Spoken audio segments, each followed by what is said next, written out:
Hi, I'm here to talk to you today about our standard third-party consent form.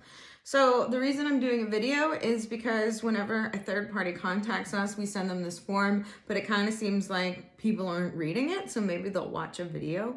The reason that this form exists is because put yourself in that person's shoes. Let's say that you are going to a therapist and you're talking about your most personal issues that you've never told anyone. You're talking about being abused as a child. You're talking about things going on with your spouse. Would you want that information to be given, or even for the fact that you're seeing a psychiatrist or a therapist to be given out to anybody who just calls and asks about it? I don't think so. And that's why we have a standard third-party reply. So the first part of the standard third-party reply is most of the people that call want to exchange some sort of information. And it's okay for us to receive information from a third party, but it is illegal for us to provide information to a third party without the patient's consent. So if you want the patient's consent, you can ask them to sign a release of information in our paperwork request form,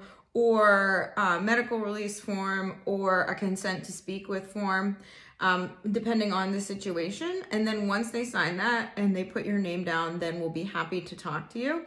If you think that it is something dangerous, an increasing level of acuity, first, you can encourage them to schedule a sooner appointment with us. Second, you could call the emergency mental health number at 703-573-5679, or you can encourage the patient to call 911 or call 911 about the patient yourself. Another reason that we get contacted by third parties, especially in this area, is for a background check or a security clearance, or an investigator is looking into one of our patients.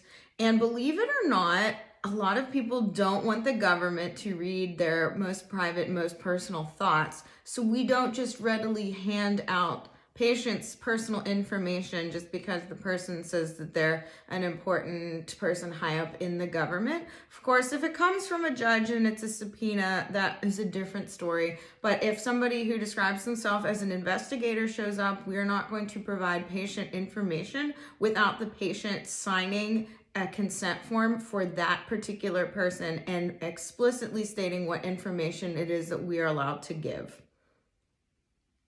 And a third reason that we get contacted by third parties is for financial questions. Sometimes people find out that someone is using their credit card unlawfully.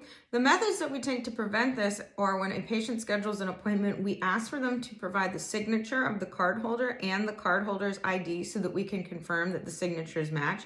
However, unfortunately, sometimes people forge a signature or sign their own, or say it's their own card, or send their own ID, or they're dishonest. You may not want to jump right to calling the police, because a lot of times it is a family member. So we recommend talking to that family member first. If you want us to remove your card from the file, you would have to give us the last 4 digits, the name of the person that you believe is using it, if possible, and the date of the transaction, and also the amount, and then we can go ahead and remove it for you. And finally, another financial question that we get from third parties is when usually a parent or a spouse or someone wants to obtain a super bill on the behalf of a patient. So super bills, they're in code, but they do indicate certain information such as diagnoses and things like that. So we, of course, don't just give them out to anybody. We definitely need the patient's consent, but you could just ask the patient for a copy of the super bill, because we give the super bills at the end of the sessions once the patient has requested a super bill and filled out a super bill request form.